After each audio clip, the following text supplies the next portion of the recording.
इमरान खान ने आज मीडिया से इंटरेक्शन करते हुए मशरूत माफ़ी का तज़किरा किया है। उनका बड़ा इंपॉर्टेंट स्टेटमेंट है जिसको बाद में अलीमा खान ने भी आके उसको इंडोर्स कर दिया, उनके उस खबर को जो पहले मीडिया की वसातत से हमारे पास पहुंची थी। उनके अपनी बहन के बयान ने उसकी तस्दीक कर दी। इमरान खान ने कहा क्या पहले वो सुन लें। इमरान खान ने कहा कि पीटीआई के लोग 9 मई में मुलव्वस पाए गए तो माफ़ी मांग लूँगा। 9 मई में मुलव्वस लोगों को पार्टी से निकाल कर सज़ा दिलवाऊँगा। पहले 9 मई की शर्त उसमें क्या है, पहले 9 मई की सीसीटीवी फुटेजेस जो हैं वो सामने लाई जाएँ, मेरे अगवा पर मुझसे माफ़ी मांगी जाए। कोई ओहदेदार, ये बड़ी आगे से इंटरेस्टिंग खबर है, कोई ओहदेदार हसास इमारतों पर पेट्रोल बम फेंकने में मुलव्वस हुआ तो इसे सज़ा दी जाएगी। और इससे अगला जुमला जो है वो पता नहीं इमरान खान आज किस जहन में थे, उन्होंने एक ऐसे जुमला बोला। उन्होंने कहा कि पेट्रोल बम जो थे वो हमने ज़मान पार्क में इस्तेमाल किए थे। मैं अपने कॉरेस्पॉन्डेंट हैं हमारे पिंडी में जी, उनको रब्ता करें, ये मैं इस जुमले की उनसे तस्दीक करवाना चाहता हूँ, क्योंकि ये इतराफ़ जुर्म के बराबर होता है कि आप कहें कि पेट्रोल बम हमने ज़मान पार्क में इस्तेमाल किए थे।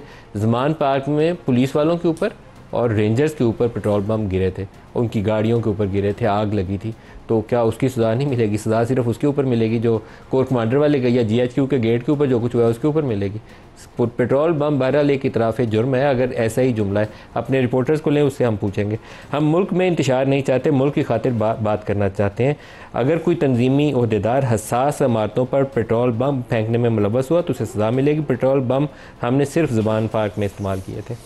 कुछ स्टेटमेंट भी आपको दिखा दूँ, अलीमा खान ने क्या कहा मीडिया से बात करते हुए, वो दिखा दें। इमरान खान ने माफ़ी का फैसला कर लिया है। इमरान खान ने यही कहा है कि जो सीसीटीवी फुटेज है इन्हीं के पास है, ये ले आए। अगर कोई भी हमारा पीटीआई का बंदा या कोई मेंबर अटैक कर रहा है किसी भी तंसीबात पे, हम उसको पार्टी से बाहर करेंगे और आप लोग उसको सख्त से सख्त सजा दे दें। और अगर हमारा कोई बंदा हुआ जिसने ये जलाया है, मैं आपसे माफ़ी मांगूंगा। पाकिस्तान तहरीक इंसाफ के हवाले से और 9 मई के हवाले से मेरा एक पॉइंट ऑफ व्यू है, और एज ए जर्नलिस्ट मैं इसके पहले भी इजहार कर चुका हूँ और दोबारा दोहराऊंगा, क्योंकि इमरान खान अपने यू टर्न के मामले में तो जाने जाते हैं, लेकिन ये ऐसा मामला है जिसने पूरी पाकिस्तानी सियासत को, उनकी पार्टी को, उनकी शख्सियत को, सियासत में उनके अपने किरदार को, सारों के लिए एक बहुत बड़ा धचका साबित हुआ था। 9 मई से पहले 10 अप्रैल जब उनके खिलाफ अदम एतमाद की तहरीक आई, उस दिन भी तहरीक इंसाफ के लोग जो थे कैंटोनमेंट्स में गए और जलाओ गिराओ और आग लगी।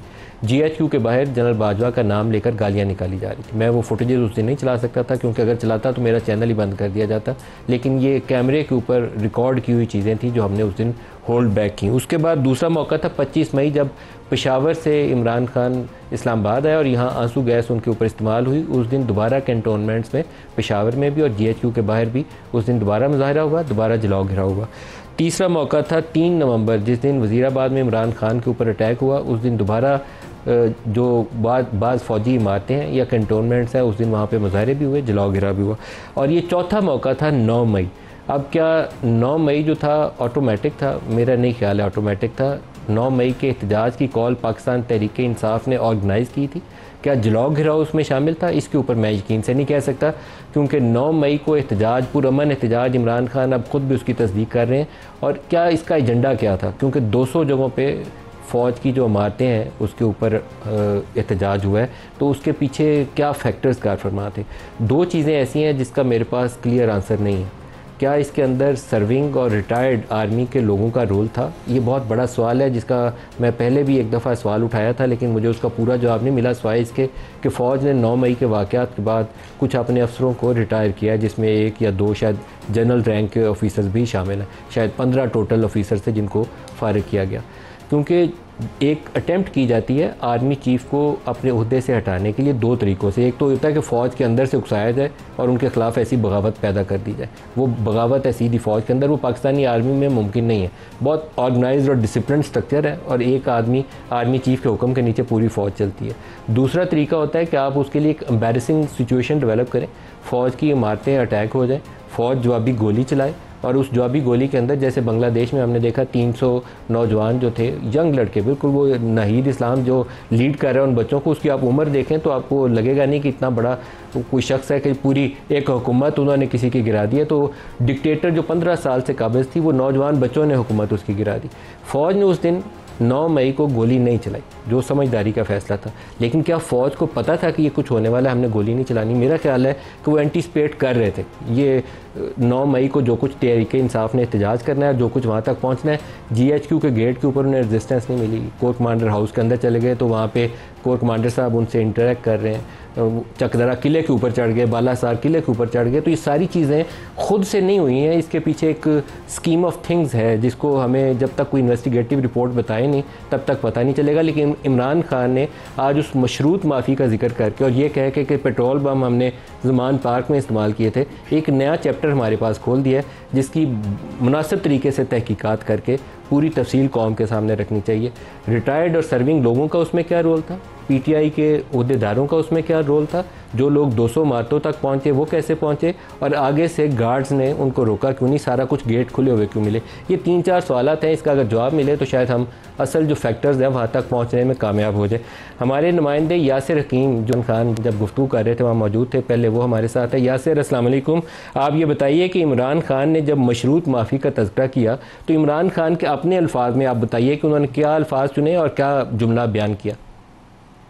वालेकुम अस्सलाम। आज जब इमरान खान साहब मीडिया इंटरेक्शन के लिए आए तो उन्होंने DGISPR की प्रेस कॉन्फ्रेंस से ही अपनी जो मीडिया इंटरेक्शन थी शुरू की, और इसी दौरान उन्होंने कहा कि 4 मरतबा अपनी मीडिया इंटरेक्शन के दौरान 4 मरतबा उन्होंने ये बात दोहराई कि अगर CCTV फुटेज में हमारे लोग जलाओ घिराव करते हुए साबित हो जाए कि इनका ताल्लुक PTI से है, ये PTI के अहदेदार है, PTI के कारकुनान है, तो मैं माफ़ी मांग लूँगा।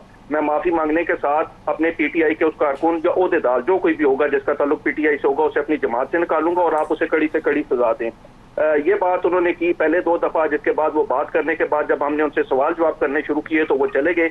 लेकिन जब दोबारा आए तो दोबारा उन्होंने 2 बार हमारे सवालात के जवाब में, जब हमने आते ही हमारे एक साथी रिपोर्टर ने उनसे कहा कि आप गैर मशरूत माफ़ी की बात कर रहे हैं, तो क्या आप गैर मशरूत माफ़ी मांगने को तैयार हैं? तो उन्होंने कहा बिल्कुल, जब ये CCTV फुटेज आएगी और हमारे ऊपर ये जुर्म साबित होगा, हमारे कारकुनान पे, हमारे अहदेदारान पे, तो मैं माफ़ी मांगूंगा। लेकिन अगर हम पे ये जुर्म साबित नहीं होता क्योंकि ये CCTV फुटेजेस अब तक सामने नहीं आई हैं, तो फिर हम माफ़ी किस बात पे मांगेंगे?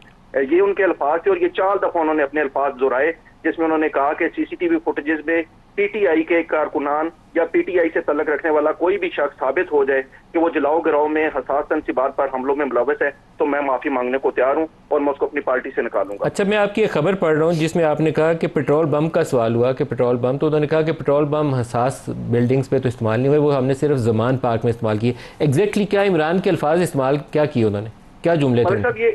मलिक साहब, ये एक सवाल किया गया था उनसे कि आप जलाओ गिराओ की बात कर रहे हैं, आपके लोगों के पास पेट्रोल बम मौजूद थे और उसकी फुटेजेस भी सामने आई थी, तो उनका ये कहना था कि हमने 9 मई को कहीं भी पेट्रोल बम इस्तेमाल नहीं किया।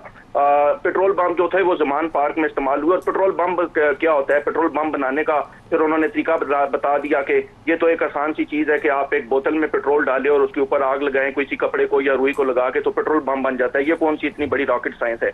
फिर उन्होंने, जब मैंने उनसे ये सवाल किया कि आपके लोग GHQ पर अटैक कर रहे थे, तो उस दौरान भी उन्होंने कोई जो आंसू गैस के शेल थे और इस तरह की चीजें उठाकर फेंकी थी, और वो आपकी तंजीम के अहदेदारान है रावलपिंडी की, और वो गायब हैं अब तक। और ये बातें चल रही हैं कि वो KPK में छुपे हुए हैं और आपके कुछ लोग उन्हें जो है वो सहूलतकारी कर रहे हैं छुपाने में।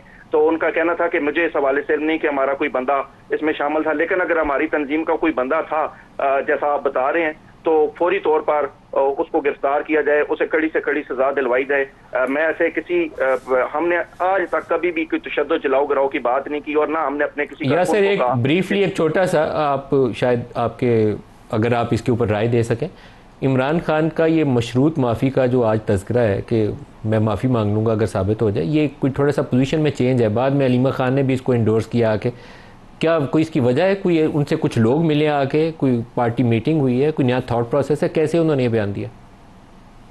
मलिक साहब, खास मुलाकात तो शायद नहीं हुई, लेकिन मुझे लगता है कि पार्टी मीटिंग के अंदर जो उनके बयानात पिछली 2-3 समातों पर उन्होंने दिए, जिसमें उन्होंने GHQ के बाहर एहतजाज का एतराफ़ किया और बाद में वो पार्टी के लीडर्स की जानिब से अपने से एतराफ़ के बाद डट भी गए और खड़े रहे कि मैंने ये एतराफ़ की बात की है, लेकिन मैंने एहतजाज की बात की थी, मैंने वहां पर जाकर तोड़ फोड़ करने की बात नहीं की। तो शायद उन्हें पार्टी के अंदर से ये राय मिली है कि जब आपने इतना एतराफ़ कर लिया है तो आप ये जो जलाओ गिराओ की बात है क्योंकि हमारे लोग जलाओ गिराओ में मुलवस नहीं है, एहतजाज पुरअमन था, हमारे पुरअमन एहतजाज को जो है वो गलत रंग दिया गया। और आज उन्होंने खुद भी ये कहा कि हमारे यासिर हकीम, बहुत शुक्रिया आपने हमें ज्वाइन किया।